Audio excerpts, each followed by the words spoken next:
먼 미국 땅에서 자식들을 잘 키워내고 열심히 사신 여러분들 정말 장하십니다. 안녕하세요. 전원주입니다. 전쟁도 가난도 겪은 우리 세대는 참 눈물겨운 세월을 살았죠. 아메리칸 드림을 이루기까지 여러분들의 세월이야 어떠셨겠습니까? 건강 관련 프로그램에 출연하면서 요즘 제가 깨달은 건요, 양 한 방을 잘 결합하는 게 최고의 건강 관리라는 겁니다. 클레버 케어, 메디케어 어드밴티지 플랜 아세요?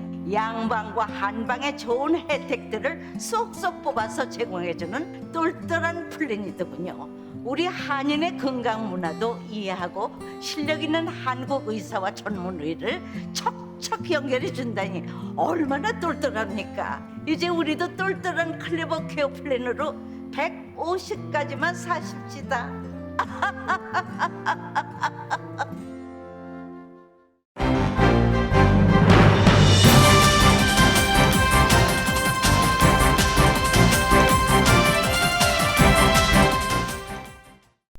마음 따뜻한 5월, 건강하고 행복하세요.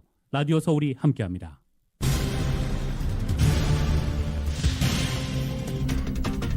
오렌지 카운티 라구나우즈 제네바 장로교에서 발생한 총기 난사 사건 범행 동기는 중국과 대만 사이의 정치적 갈등 때문으로 알려졌습니다. 총격 사건 용의자는 올해 68세의 데이비드 초우로 라스베가스에서 경비원으로 근무했던 경력이 있는 것으로 알려졌습니다. 뉴욕주 버팔로의 흑인 커뮤니티에서 10명을 숨지게 한 슈퍼마켓 총기 난사범이 다른 업소들도 공격해 총격을 이어가려 한 것으로 드러났습니다. 달러스 한인미용실 총격 사건 용의자는 체포됐습니다. 오늘 오후 기자회견을 통해서 용의자에 대한 관련 정보가 공개될 예정입니다. 코로나 바이러스의 재확산이 속도를 내고 있습니다. 특히 북동부와 중서부에서는 신규 확진자가 지난 여름 델타 변이 재확산 때의 정점을 넘어설 정도입니다. 연방정부가 코로나 바이러스의 공중보건 비상사태를 연장할 가능성이 큰 것으로 전해지고 있습니다. 캘리포니아주 정부가 연소득 3만 달러 이하의 저소득층 가정에 부양자녀 한 명당 2,000달러 현금을 지급하는 텍스 크레딧을 추진합니다. 캘리포니아 주정부가 샌호아킨 밸리에 위치한 농장 부지를 매입해서 새로운 주립공원으로 조성할 계획입니다. LA 카운티 세입자 강제 퇴거 유예 명령이 제한 적용되면서 장기간 렌트비를 미납한 세입자들의 야반 도주가 보고되고 있습니다. 건물주들이 애를 먹고 있습니다. 오렌지 카운티 라구나 니겔 산불 진화율 90%를 나타내고 있는 가운데 대피했던 주민들은 대부분 집으로 돌아온 상태입니다. 연방식품의약국 FDA가 장기화되고 있는 분유 대란의 수입 규정을 조정하며 정면으로 대응하고 나섰습니다. 한편 분유 제조사 에보트는 FDA와 생산 재개 합의했다고 밝혔습니다. 에보트사는 지난 2월 분유 오염 가능성이 제기됐던 미시간주의 공장 가동을 중단한 바 있습니다. 연방 상원이 우크라이나에 400억 달러를 추가 지원하는 법안을 상정할 예정입니다. 이르면 내일 최종 승인될 것으로 예상됩니다. 미국의 전략 비축류 재고가 국제 유가 안정을 위한 잇따른 방출로 인해서 1987년 이후 약 35년 만에 최소치까지 줄어들었습니다. 윤석열 대통령이 한동훈 법무부 장관을 임명했습니다. 민주당은 윤 대통령이 협치를 말해놓고 하루 만에 뒤집었다며 강하게 반발했고 총리 인준과 연계할 가능성도 시사했습니다. 한편 윤석열 대통령이 신임 장관 수석들과 함께 열차를 타고 5.18 광주 민주화운동 기념식에 참석하게 됩니다. 대통령실은 바로 이 자체가 최고의 통합 메시지라고 발표했습니다. 영국 프로축구 프리미어리그에서 아스날이 뉴캐슬에게 0대2로 패하면서 토트넘이 4위, 아스날이 5위를 유지하고 있습니다. 이제 리그 마지막 경기에서 최종 순위가 확정됩니다. LA 다저스가 애리조나와의 경기에서 5대4로 승리했고 LA 에인절스는 텍사스와의 경기에서 4대7로 패했습니다. 오늘 뉴욕 증시는 상승 출발하고 있습니다. 원달러 환율은 1275원으로 마감했습니다. 남가주이제 오늘 아침 한때 흐리다 점차 맑아지겠고 LA 한인타운 낮 최고 기온 72도 예상됩니다. 이 시간 주요 뉴스는 공항에서부터 목적지까지 모바일 체크인과 첨단 공기순환 시스템을 통해 안전한 기내 환경과 여행을 제공하는 아시아나항공 제공입니다. 여러분 안녕하십니까? 김윤정입니다. 안녕하십니까? 유지승입니다. 2022년 5월 17일 화요일 라디오 서울 모닝 뉴스 2부입니다. 캘리포니아주 이 남가주 라구나우즈의 교회에서 발생한 총기 사건은 대만에서 태어났지만 출신국의 증오심을 지닌 이민자가 대만계 신도들을 상대로 저지른 일로 드러났습니다. 수사당국은 데이빗 초우가 총격을 저지른 동기는 대만에 대한 증오심이라고 발표했습니다. 오렌지 카운티의 돈반스 셰리프국장은 이번 사건이 초우가 대만에 품은 증오에서 비롯됐다며 중국과 대만 사이의 긴장관계 등 정치적 요인도 영향을 미쳤다고 밝혔습니다. 토드 스피처 오렌지 카운티 검사는 총격범이 대만 사람과 대만에 대해 절대적인 편견을 갖고 있었다는 많은 증거가 있다라고 말했습니다. 또 그의 차량에서는 대만 사람에 대한 증오를 담은 메모가 발견된 것으로 전해졌습니다. FBI는 이런 점을 고려해 이번 사건에 대한 증오범죄 수사를 개시했습니다. 일단 경찰은 초우에게 살인과 살인 미수 혐의를 우선 적용한 상태입니다. 초우는 지난 15일 라스베가스에서 차를 몰고 라구나 우주 교회에 도착했고 신도 40여 명을 향해 총기를 난사했습니다. 이 총격으로 의사 잔챙이 숨졌고 60에서 90대 사이의 노인 5명이 다쳤습니다. 경찰은 당시 교회에 있었던 신도 대부분이 대만계라고 밝혔습니다. 또 사상자는 아시아계라고 발표했지만 모두 대만계인지는 확인하지는 않았습니다. 경찰에 따르면 사건 당시 총과 화염병으로 무정한 초우는 교회 문을 막고 선 채 신도들을 향해 무차별 총격을 가했습니다. 당시 신도들은 전임 목사의 미국 방문을 환영하는 점심 모임을 하던 중이었습니다. 총격이 발생하자 챙은 무기를 뺏기 위해 범인에게 돌진했습니다. 이에 다른 신도들도 용기를 내 가세했고 범인의 팔과 다리를 전기 코드선으로 묶어 제압했습니다. 하지만 이 과정에서 챙이 총에 맞아 사망했습니다. 반스 셰리프국 요원은 챙은 노인 신도가 대부분이고 문도 잠겨 있어 밖으로 탈출할 수 없다는 것을 알고 범인을 제압하기 위해 할 수 있는 모든 것을 다했다며 챙이 수십 명의 목숨을 구했다고 말했습니다. 그리고 그의 용기와 희생에 경의를 표했습니다. 경찰에 따르면 총격범 초우는 라스베가스에서 권총 2자루를 사서 범행에 사용했습니다. 그는 체포되자 변호사 조력을 요청한 것으로도 알려졌습니다. 대만은 이번 총격 사건을 규탄했고 중국은 미국 내 총기 범죄에 대한 미국 정부의 실효적 대응을 촉구하기도 했습니다. 또 이런 가운데 아시안 커뮤니티 사이에서의 중국과 대만 사이 긴장관계 등 정치적 요인으로 인한 총격 사건이 이번이 처음이어서 이 사건으로 인한 추가 피해 발생 우려도 커지고 있는 상황입니다. 중국 외교부실은 정부가 갈수록 엄중해지는 미국 내 총기 폭력 문제를 해결하기 위해 실질적인 조치를 취하기를 희망한다 라며 대응책 마련을 촉구하기도 했습니다. 뉴욕주 버팔로 흑인 동네에서 10명을 숨지게 한 슈퍼마켓 총기의 난사범이 다른 가게들도 공격해 총격을 이어가려 했던 것으로 드러났습니다. 조지프 그라마글리아 버팔로 경찰국장은 어제 CNN과의 인터뷰에서 총격범이 거기서 나가 광란의 총격을 이어가고 사람들을 계속해서 쏘려는 계획을 갖고 있었다는 증거가 드러났다고 말했습니다. 총격범인 18살의 백인 남성 페이튼 젠드런이 또 다른 대형 슈퍼마켓을 공격하려고 했음을 보여주는 증거물이 있다고 밝힌 것입니다. 젠드런은 지난 14일 군복에 방탄복까지 차려입고 반자동 소총을 소지한 채 버팔로 동부 흑인 주거지역의 한 슈퍼마켓에 난입해서 마구 총을 쏴 10명을 살해하고 3명을 다치게 했습니다. 지난해 뉴욕주 빔행텀의 고교를 졸업한 젠드런은 범행 전날 3시간 반을 운전해서 버팔로에 도착한 뒤에 현장을 미리 답사하기도 했습니다. 백인 우월주의자인 젠드런은 유색인종에 대한 증오에서 이번 총격을 계획한 것으로 보입니다. 젠드런은 인터넷에 올린 180페이지 분량의 성명에서 백인들이 유색인종에 의해 대체될 것이라는 백인 우월주의자들의 음모론인 대체 이론을 언급한 것으로도 확인됐습니다.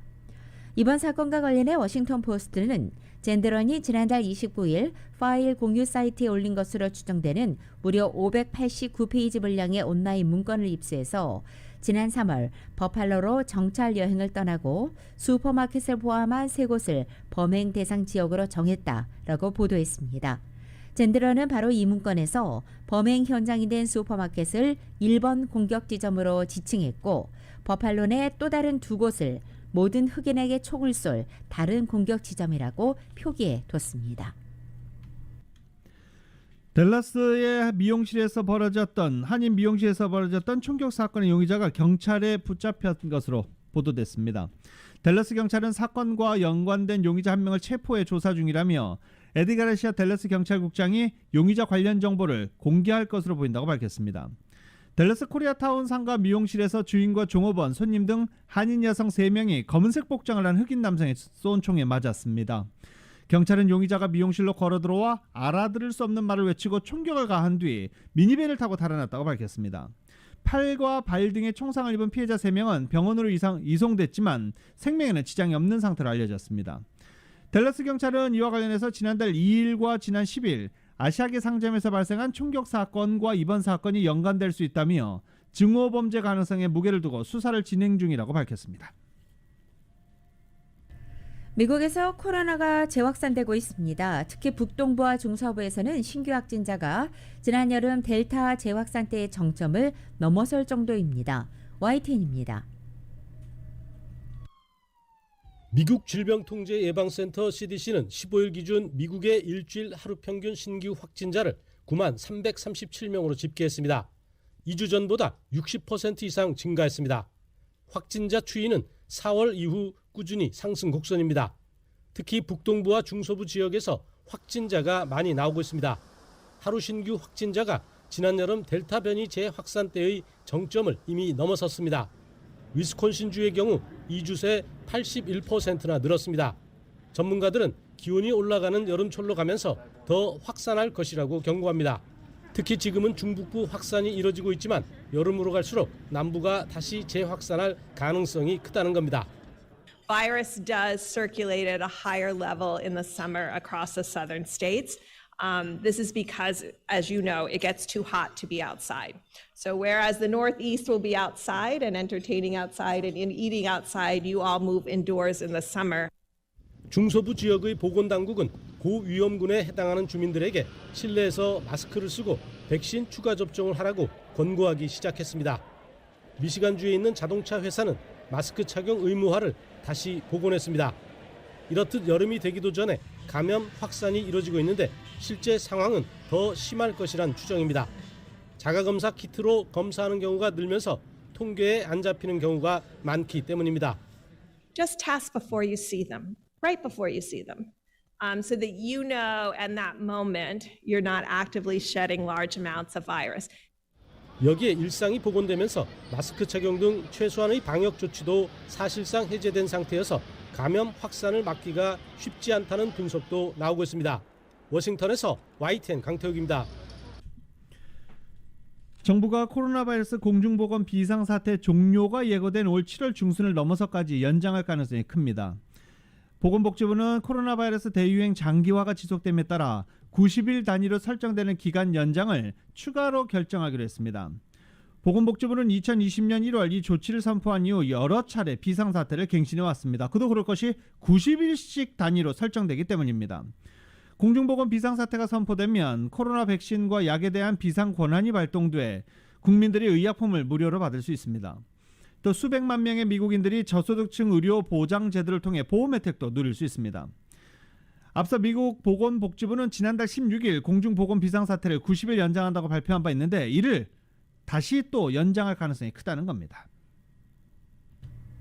미국 성인 절반 이상은 대중교통과 비행기 안에서 마스크를 착용해야 한다고 생각하는 것으로 나타났습니다.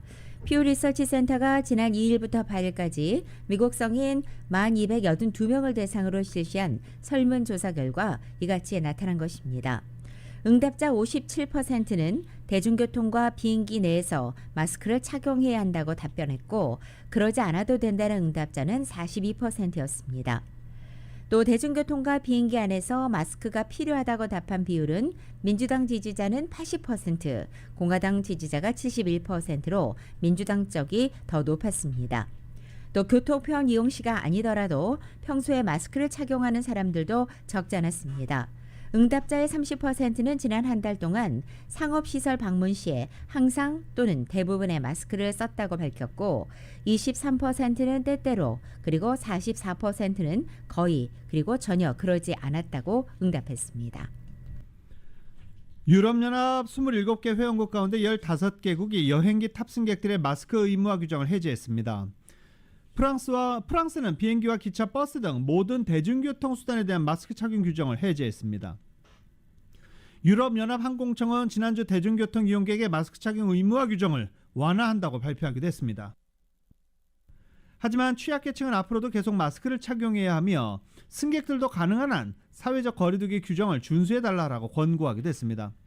유럽연합 회원국에서 영국 또는 미국으로 가는 모든 비행기에서는 마스크를 쓰지 않아도 됩니다.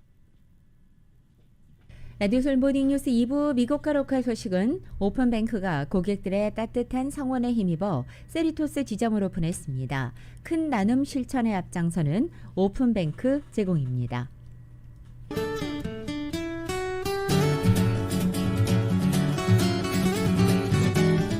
매콤한 치킨의 완결판 맥도널드 스파이스 치킨과 너겟을 즐기세요. 맥도널드 제공으로 5월 17일 화요일 남가주의 날씨입니다. 남가주죠. 오늘도 오전 중에는 흐리지만 점차 맑아져서 어제와 비슷하겠습니다. 낮 기온은 어제보다 약간 떨어져 예년 기온을 살짝 밑돌겠습니다. LA 한인타운 오늘 낮 최고 기온 72도, 밤 최저 기온은 57도 예상되고 오렌지 카운티 지역 73도, 58도, 벨리와 일랜드 엠파이어 지역은 80도, 54도, 해안 지역은 65도, 56도 되겠습니다. 한국은 오늘 전국이 대체로 맑은 가운데 서울의 오늘 아침 최저 기온이 56도, 낮 최고 기온은 79도로 예상됩니다. 오늘의 날씨는 매콤한 치킨의 완결판 맥도널드 스파이스 치킨과 너겟을 즐기세요. 맥도널드 제공입니다.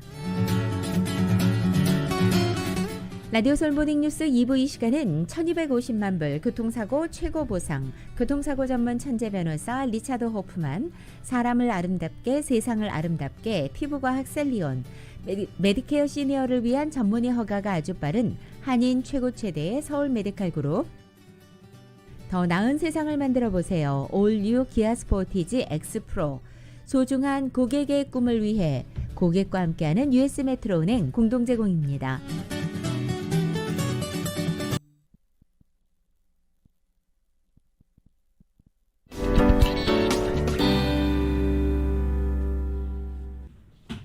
라디오솔 모닝뉴스와 함께하고 계십니다. 캘리포니아 주정부가 저소득층 가정의 부양자녀 텍스 크레딧을 추진합니다. 한인타운과 다운타운을 관할하는 미겔 산티아고 캘리포니아주 하원 의원이 연소득 3만 달러 이하의 저소득층 가정에 부양자녀 한 명당 2,000달러 현금을 지원하는 법안을 상정한다고 밝혔습니다. 부양자녀 2,000달러 현금 지원은 한 차례로 끝납니다. 이에 대해서 법안에는 부양가족이 없는 저소득층을 위한 혜택도 포함됩니다. 이 법안을 위한 지원금은 초과된 캘리포니아주 예산 680억 달러에서 사용할 계획입니다. 미겔 산티아고 의원은 세출위원회가 이 법안을 통과시켜 캘리포니아주가 최저소득의 가정들이 팬데믹에서 회복되도록 지원하는 데 더 가까이 갈 수 있기를 희망한다고 전했습니다. 캘리포니아주 하원 세출위원회는 오는 19일 법안에 대한 결정을 내릴 예정입니다. 지금 캘리포니아주 하원위원회에서 캘리포니아주 예산, 흑자 예산, 초과된 예산을 이렇게 사용하겠다 저렇게 사용하겠다는 법안이 상당히 많이 올라가고 있습니다. 아직 통과된 건 하나도 없습니다. LA 카운티의 세입자 강제 퇴거 유예 명령이 6월부터 제한적으로 적용됩니다. 이에 따라서 장기간 렌트비를 납부하지 않은 일부 세입자들이 야반 도주하는 사건이 빈발하고 있습니다. 이은 기자가 전해드립니다. LA 카운티 당국의 세입자 강제 퇴거 유예 명령을 악용해 일부 세입자들이 렌트비를 내지 않고 도주를 하는 사건이 빈번하게 발생하는 것으로 전해졌습니다. 타운 내 아파트 매니저들에 따르면 이들 세입자들은 적어도 8개월, 많게는 1년 지분의 렌트비를 지불하지 않고 잠적하고 있어 집주인들은 어찌할 방도가 없어 답답한 심정이라고 합니다. 무엇보다 이들 세입자들은 계약 기간 동안 제대로 렌트비를 지불하지 않고 있다 집만 챙겨 달아난 뒤 연락처까지 바꿔가며 종적을 감추고 있어 건물주들이 책임을 물을 데가 없다는 것입니다. 오는 6월부터는 LA 카운티의 세입자 강제 퇴거 유예 명령이 제한적으로 발효되는데 이에 따라 세입자들이 그동안 밀린 렌트비를 내지 않고 도주를 택하는 경우가 적지 않다고 합니다. 브래들리 변호사에 따르면 세입자 강제 퇴거 유예 명령이 제한적으로 발효되면서 LA 카운티 내 세입자들은 밀린 렌트비를 내년 6월 1일 전까지 납부해야 되다 보니 일부가 렌트비 납부 부담을 피하기 위해 도주하는 경우가 발생한다고 합니다. 새로운 6월 달부터는 자기네 동네에서 80% 미만인 사람만 보호를 받게 돼 있어요. 그러니까 인컴이 있는 테넌트들은 6월 1일서부터는 동네에서 80% 미만의 월급을 받지 않고 그 이상의 월급을 받는 그런 테넌트들은 이제 더 이상 보호 조항이 없죠. 집주인들이 도주한 세입자들 상대로 소송을 진행하려 해도 관련 비용이 너무 부담스러워 손쓰기가 애매한 상황이라고 합니다. 렌트비를 그동안 받은 기록이 없기 때문에 은행에서 론도 안 해주고 그렇게 된다 그러면 이제 앞으로는 건물을 뺏기는 분들도 꽤 생기실 거고 그러고 나면은 건물주들은 보호받는 거가 더 힘들 수가 있기 때문에 이승호 변호사에 따르면 세입자 강제 퇴거 유예 명령이 올해까지 이어지지만 지난 3월부터는 렌트비가 밀린 경우 집주인들이 세입자들을 상대로 퇴거 소송을 진행할 수 있었다고 설명했습니다. 또 이제 3월 1일서부터는 이제 렌트비를 안 냈을 경우에는 이제 퇴거 명령을 할 수 있는 소송을 할 수 있게 된 거고요. 그게 바로 모레토리움이 갖고 있는 좀 특별한 행정 조치인 거죠. 할 수 있는 방법이 없었던 거죠. 돈을 안 낸 테넌트를 대해서 내쫓지를 못하니까. 또한 렌트비를 지원받을 수 있는 다양한 정부 프로그램이 아직까지 있는데 해당 세입자들이 이를 적극적으로 활용하지 않은 것도 한몫했다고 덧붙였습니다. 그 정부에서 주는 그 보조금이 이제 물론 조건은 있거든요. 뭐 일정하게 소득 기준도 있고 그런데 사실 굉장히 좀 광범위하게 갈 수 있도록 기준이 그렇게 어렵지는 않아요. 아주 고소득자 아니면 고소득 아파트를 제외하고는 가능하거든요. 인플레이션 상황 속에서 일부 얌체 세입자들이 제대로 렌트비를 지불하지 않고 잠적하면서 건물주들이 골치를 앓고 있습니다. 라디오 서울 뉴스 이윤입니다. 캘리포니아주 하원 고등교육위원회를 만장일치로 통과해 세출위원회 청문회가 진행 중인 캘그랜트 신청 개혁 법안에 기대가 쏠리고 있습니다.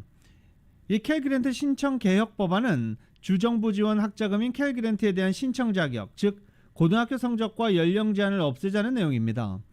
지난해 게빈 뉴섬 주지사의 거부권 행사로 무산됐던 캘그랜트 신청 자격 확대 법안을 수정해 올 1월 31일 호세 메디나와 케빈 메카티 주 하원 의원이 다시 발의한 것입니다. 이 법안은 고등학교 성적 3.0 이상을 유지하고 고등학교 졸업을 한 지 1년이 안 되는 학생들에게만 제공했던 캘그랜트 자격 제한을 없애 캘그랜트에 대한 접근을 확대하자는 취지를 담고 있습니다. 이 복잡한 캘그랜트 신청 프로그램을 단순화하고 총 재학 비용에 따라 결정되는 연방 무상학비 지원 프로그램인 펠그랜트와 연계한다는 내용입니다. 학비와 기타 비용 지원의 목적을 둔 캘그랜트는 성적과 지원 대학에 따라 수령 금액이 달라지는데 많은 학생들을 포함해 매년 50만 명 이상이 주정부 지원을 받고 있는 중입니다. LA시가 불법 쓰레기 투기 척결을 위해서 나선 지 3년이 지났지만 여전히 쓰레기 문제가 심각합니다. 다만 지난해에는 전년 대비 불법 쓰레기 투기량이 일부 감소한 것으로 나타났지만 여전히 심각한 수준이라는 분석이 나왔습니다. 주민들과 지역 주민의회 관계자들은 신고 건수가 줄어든 것은 실제 투기 사례가 줄어든 것이 아니라 시민들이 늑장 대응에 신고 자체를 포기하는 경우가 많은 것이라고 지적하고 있습니다. 지난해 불법 쓰레기 투기가 주로 신고된 지역은 샌파란도 밸리 지역으로 드러났고 특히 18번 프리웨이와 5번 프리웨이 인근에 텅 비어있는 산업 공간에 불법 쓰레기 투기 사례가 많았습니다. LA시는 2002년 불법 쓰레기 투기 문제를 해결하기 위해서 쓰레기 투기를 제보한 사람에게 $1,000의 보상금을 제공하는 프로그램을 도입한 바 있지만 실상은 무늬만 프로그램에 불과한 것으로 드러났습니다. 2019년도 6월 에리카 세티 LA 시장은 감시와 법 체계를 강화해서 도시를 깨끗하게 만들고 공공의 건강을 위험에 빠뜨리는 쓰레기 불법 투기 행위를 저지르는 기업과 개인에 대한 집행을 강화하려 한다고 공표한 바 있지만 3년이 지난 현재까지도 이 LA에서의 쓰레기 불법 투기는 성행하고 있는 것입니다. LA시가 불법 쓰레기 투기 관련 티켓을 발행한다 해도 경고 수준에 그쳤고 실제로 벌금이 부과된 경우는 거의 없었습니다. 벌금을 부과받은 경우에도 액수가 $200에 불과해서 쓰레기 불법 투기꾼들을 저지하는 데는 효과가 없다는 후문입니다. 이 캘리포니아주에서는 쓰레기를 불법으로 투기하다 적발되면 최대 $10,000 또는 6개월의 징역형에도 처해질 수 있습니다. 전국에서 통근 비용이 가장 높은 도시에서 캘리포니아주 프레몬트가 1위를 차지했습니다. 자동차 보험 온라인 판매사 오토인슈런스닷컴이 최근 발표한 통근 비용이 높은 도시 순위에 따르면 캘리포니아의 프레몬트시의 한 해 평균 통근 비용은 $15,005로 전국 도시 1위를 차지했습니다. 프레몬트의 평균 통근 시간은 36.4분입니다. 북가주 샌프란시스코 베이 지역에 있는 인구 24만 명의 도시입니다. 그 뒤를 이어서 샌프란시스코의 한 해 통근 평균 비용은 13,000여 달러 2위로 나타났고 뉴저지의 저지시티가 1,602달러로 3위로 집계됐습니다. 버지니아주의 알링턴과 뉴욕주의 뉴욕시는 통근 비용이 1,385달러, 1,275달러로 4위와 5위로 분석됐습니다. 그 외에 캘리포니아에는 산호세, 얼바인, 오클랜드 등이 각각 10위 안에 랭크되기도 했습니다. 캘리포니아 내 도시가 탑10 중 절반인 5개 도시나 포함되어 있어 캘리포니아주의 교통혼잡 상태가 갈수록 악화되고 있는 것으로 분석됐습니다.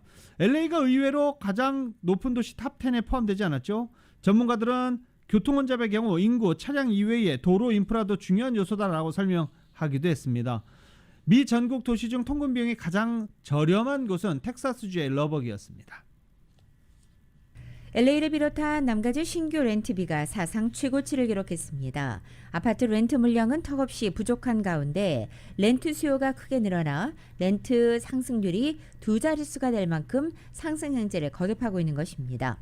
높은 주택 가격으로 인해 주택 구입을 포기한 수요가 렌트 시장으로 몰리면서 렌트비 상승률은 둔화하겠지만 상승세만큼은 앞으로 몇 년간 계속 유지될 것으로 보여서 렌트 수요자들의 불안이 커지고 있습니다.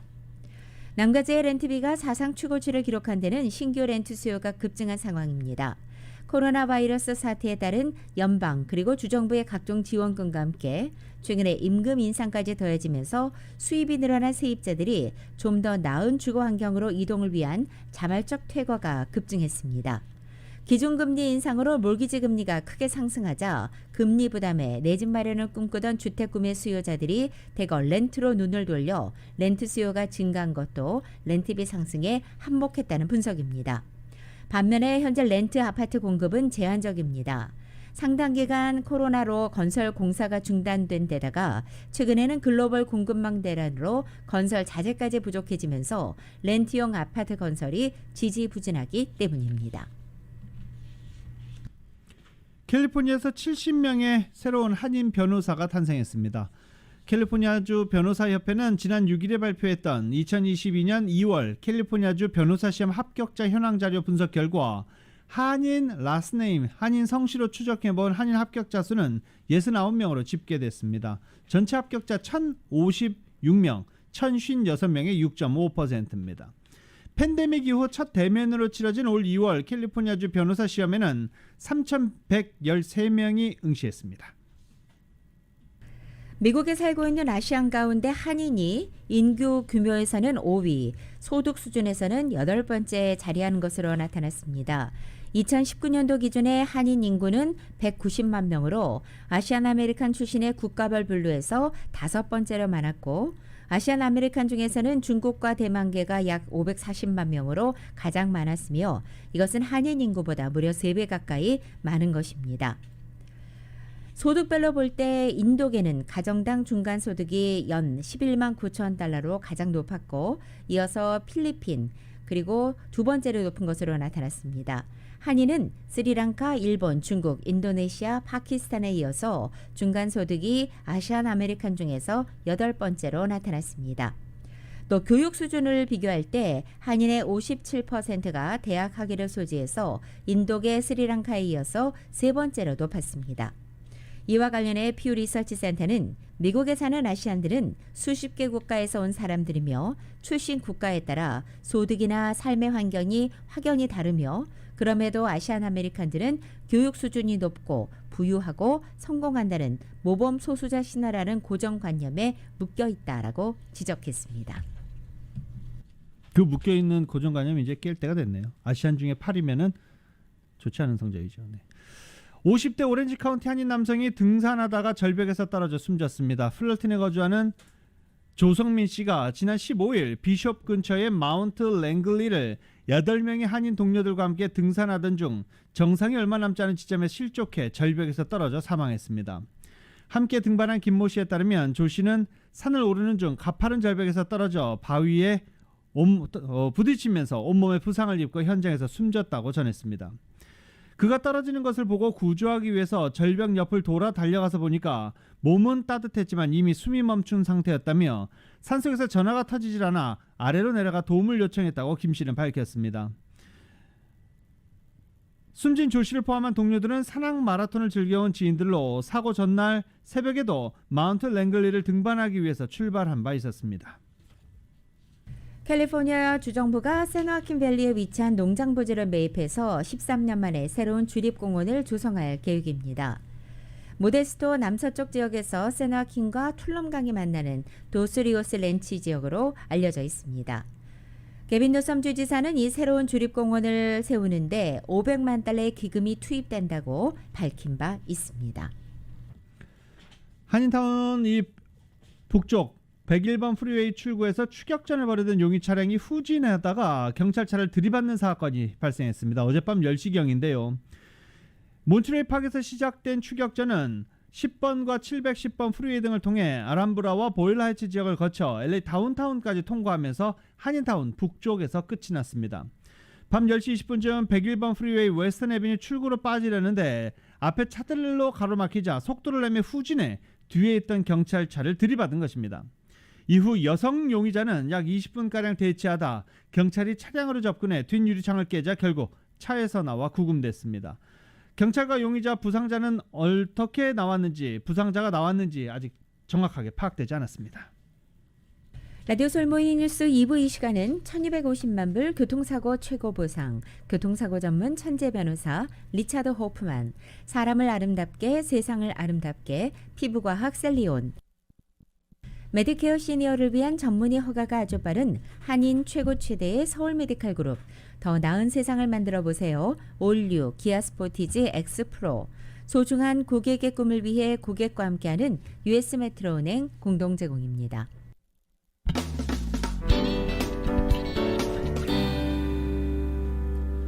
라디오솔 모닝뉴스 함께하고 계십니다. 오는 11월 중간선거를 앞두고 민주공화 양당의 프라이머리, 이 예비선거가 이어지면서 선거전이 이제 열기를 서서히 끌어올리고 있습니다. 워싱턴 포스트와 AP 등 주요 언론들은 17일 노스캐롤라이나와 펜실베니아 등 7개 주에서 오늘 예비선거가 동시다발적으로 진행된다며 선거 레이스에 불이 붙기 시작했다라고 보도하기 시작했습니다. 중간선거는 대통령의 임기 중간에 실시되는 상하 양원 의원 및 공직자 선거로 재임 중인 대통령 국정 운영에 대한 중간평가 성격이 강합니다. 연방 상하 의원 선거는 짝수해인 11월 첫째 주 월요일이 속한 주에 화요일에 실시되는데 임기 2년인 하원의 경우 435명 전원을 다시 뽑고 임기 6년인 상원 의원은 2년마다 3분의 1씩 다시 선출합니다. 이에 따라 바이든 대통령 임기 2년차인 올해 11월에 실시되는 선거에서는 하원 의원 전원과 상원 의원 35석, 36개 주 주지사가 새로 선출됩니다. 이번 선거는 40년 만에 최악의 인플레이션에 우크라이나 전쟁 등 복잡한 내외부 사정으로 바이든 대통령이 정치적 위기에 내몰린 상황에서 치러지기 때문에 집권당인 민주당 입장에서 한층 부담이 큰 게 사실입니다. 중간선거는 통상 현 정부에 대한 심판 성격을 띠는 특성이 있어 집권당이 유리하지 않은 선거인데 바이든 대통령 지지율이 최저치를 이어가는 상황이어서 마땅한 돌파구를 찾기도 쉽지 않아 보인다는 게 전문가들의 분석입니다. 특히 연방 대법원에서 여성의 낙태권을 보장한 로데 웨이드 판결에 대한 공식 입장 발표를 앞두고 있는데 이미 공개된 초안처럼 이 판결이 뒤집힐 경우 이 낙태 문제가 또 선거에 어떤 영향을 미칠지도 주목되고 있습니다. 미국의 분유 제조사 에보트사가 어제 식품의약국 FDA와 생산 재개에 합의했다고 밝혔습니다. 따라서 최근에 불거진 분유 부족 사태에 어느 정도는 숨통이 트일 것으로 전망됩니다. 에버트는 어제 미시간주 공장에서 생산을 재개하기로 FDA와 합의했다고 발표했습니다. 이 공장은 지난 2월 분유 오염 가능성이 제기되면서 그동안 가동을 중단한 상태였습니다. FDA는 올해 초부터 미시간 공장에서 생산된 분유를 먹인 아기를 상대로 박테리아 감염을 조사하기 시작했고 감염된 아기 가운데 2명이 숨졌습니다. 에버트는 미국에서 판매하는 전체 분유 제품의 절반 이상을 이 미시간 공장에서 생산해 왔습니다. 에버트는 이번 합의에 따른 생산 재개 시점을 적시하지는 않았습니다. 한편 이번 생산이 다시 재개되더라도 분유가 매장에 공급되기까지는 앞으로 6주에서 8주는 걸릴 것으로 전망됩니다. 미국의 전략 비축유 재고가 국제유가 안정을 위한 잇따른 방출로 1987년 이후 약 35년 만에 최소치까지 줄어드는 것으로 나타났습니다. 에너지부는 비축유 재고가 지난 13일까지 일주일 동안에 500만 배럴 감소하는 등 1987년 이후 가장 적은 5억 3,800만 배럴까지 줄어든 상태라고 밝혔습니다. 에너지부는 지난주에 방출된 비축유는 중질유 390만 배럴과 경질유 110만 배럴이라고 설명했습니다. 앞서 지난 3월 말 바이든 행정부는 향후 6개월간 역대 최대 규모인 하루 100만 배럴 규모의 비축유를 방출하는 계획을 발표했습니다. 이렇게 비축유를 방출하고 있는 가운데 오늘 오렌지 카운티의 가솔린 평균 가격 역대 최고치를 경신했습니다. 캘리포니아와 텍사스주 등 일부 지역이 전력 부족 문제를 우려해서 노후화된 화력발전소의 연장 가동에 나서고 있다는 소식입니다. 이 같은 조치는 화력발전소와 노후화된 원자력 발전소를 친환경 에너지로 전환하는 과정에서 전력 공급이 전력 수요를 맞추지 못한 가운데 대규모 정전 사태를 막을 수 있는 대안 차원에서 이루어지고 있다는 것입니다. 올여름 폭염에 따른 정전 사태 가능성은 이미 현실화되고 있다는 지적입니다. 실제로 지난 13일 텍사스주에서는 기록적인 폭염으로 냉방용 전력 사용이 급증하자 과부하로 인해 2,900메가와트 발전소 6곳이 가동 중단됐다고 월스트리트저널은 보도했습니다. 당시 텍사스주 당국은 전력 공급 상황이 위험한 수준이라고 경고하면서 전력 사용이 급증하는 오후 3시부터 8시 내에 실내 온도를 화씨 78도로 맞추고 대형 가전제품 사용 자제를 요청한 바 있습니다. 이런 가운데 중서부 지역의 전력망 업체인 미소는 올해 여름 정전 사태 가능성을 경고했으며 보유하고 있는 석탄 발전소들을 폐쇄하거나 또는 가동할지를 검토하고 있다고 밝혔습니다. 월스트리트저널은 대형 산불과 폭염이 잦은 캘리포니아주의 정전 사태 가능성도 가장 심각하다고 짚었습니다. 이런 이유로 전력수급관리기관인 캘리포니아 독립시스템운영국인 카이소는 작년 여러 가지 가스 화력발전소가 필요할 때 가동할 수 있도록 은퇴 불가 조처를 내린 바 있습니다. 에너지 프로젝트 개발에 참여하고 있는 사모펀드인 스타우드 에너지그룹은 2019년 말까지 이 북가주 세크라멘토 북쪽에 위치한 가스 화력발전소 폐쇄를 요청했지만 카이소가 응하지 않은 것입니다. 캘리포니아주에서는 여러 가지 석탄 또 천연가스 화력발전소는 물론이고 디아블로 캐디언 원자력 발전소의 문을 닫고 풍력이나 태양광까지 친환경 에너지로 대거 전환하는 작업을 진행하고 있는 가운데 기존 발전시설에 과부하가 걸린 것으로 알려지고 있습니다. 지난 토요일 아침에 갑자기 앰버 알러트가 막 발령되고 그랬었죠. 그래서 남가주 전체를 깜짝 놀라게 했던 이 쉐비 체이스 캐니언 비상 대피령이 소프트웨어 결함 때문으로 드러났습니다. 쉐비 체이스 캐니언 지역을 관할하고 있는 글렌데일시가 대피령 소동과 관련해 조사를 벌인 결과 소프트웨어 문제였음이 확인됐다고 밝힌 것입니다. 솔리니 마누키안 글렌데일 커뮤니티 코디네이터는 토요일 아침에 일어난 해프닝에 대해 조사한 결과 프로그램 오작동이었다라고 설명한 것입니다. 이 소프트웨어 결함으로 LA 카운티와 오렌지 카운티 주민 전체에게 이 앰버 알러트는 아니었죠. 비상 경고 메시지가 퍼블릭 세이프티 메시지가 보내지기도 했었습니다. 이 때문에 토요일 아침에 모처럼 늦잠을 자고 있었던 수많은 사람들이 아침잠을 설쳤다라고 긴장했다라는 소식도 계속 전해지고 있습니다. 두 번째 알러트는 첫 번째 비상 대피령이 훈련이었음을 알린 것이었는데 아침에 두 차례 이 알러트가 울리면서 아침잠을 설쳤다, 주말 아침을 망쳤다라는 주민들의 불만도 여기저기서 나오고 있습니다.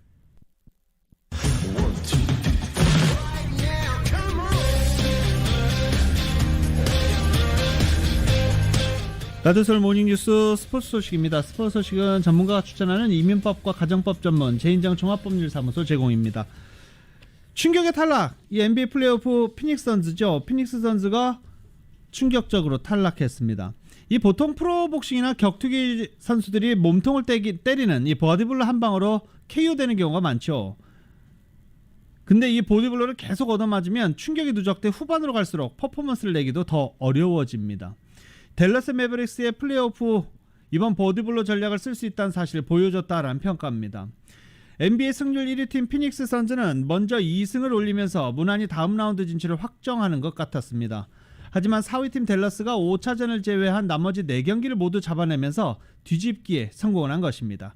때문에 댈러스는 2변의 승리, 챔피언 결정전에 올랐습니다. 이 챔피언스리그 진출을 놓고 토트넘과 경쟁하고 있는 아스널이 뉴캐슬의 발목을 잡혔습니다. 두 팀 모두 마지막 한 경기만 남겼는데 토트넘은 비기기만 해도 3년 만에 챔피언스리그 진출을 확정 짓게 됩니다. YTN의 보도입니다. 승리가 절실했던 아스널은 뉴캐슬의 공세 앞에 무력했습니다. 후반 10분 자책골로 선제골을 내주더니 후반 40분에는 기마랑이스에게 쐐기골을 허용했습니다. 승점을 얻지 못한 아스널은 5위에 머물렀습니다. 토트넘과 승점 2점 차이, 골 득실 차이는 15골에 달합니다. 이제 아스널이 자력으로 4위로 올라서는 건 불가능해졌습니다. 반면 토트넘은 노리치 시티전에서 비기기만 해도 챔피언스리그 티켓을 주게 됩니다. 만약 아스널이 에버튼을 이기고 토트넘이 진다면 순위는 뒤바뀔 수 있지만 노리치 시티는 강등이 확정된 꼴찌팀이라 토트넘의 우세가 점쳐집니다. It was in our hands. Today is not in our hands. We have to beat Everton and we have to wait for Norwich to beat the Spurs, and that's what we have to wait now. 영국 현지에서는 토트넘의 챔스리그 진출을 유력하게 보고 있습니다. There isn't anybody in world football who believes Arsenal will be in the Champions League next season on the back of that. Absolutely no chance. 득점왕과 챔스리그 진출을 동시에 노리는 손흥민의 이번 시즌이 해피엔딩으로 끝날 수 있을 것인지 운명의 날이 다가오고 있습니다. YTN 이지은입니다.